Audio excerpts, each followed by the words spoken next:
Okay, so here is a 42 RLE.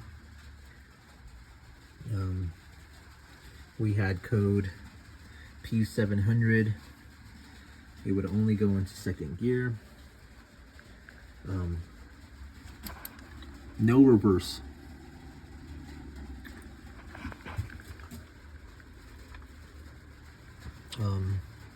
On this transmission, I mean, so bad, can't even continue on with it. But anybody out there that might be having transmission problems, with no reverse in a Jeep Liberty, just hope and pray that it's not something this bad.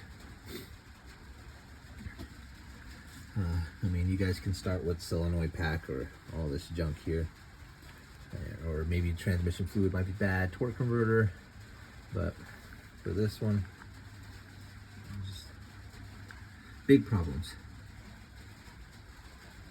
So hope and pray that your Jeep or anything that's got the 42 RLE with no reverse isn't something like this, isn't caused by something like this.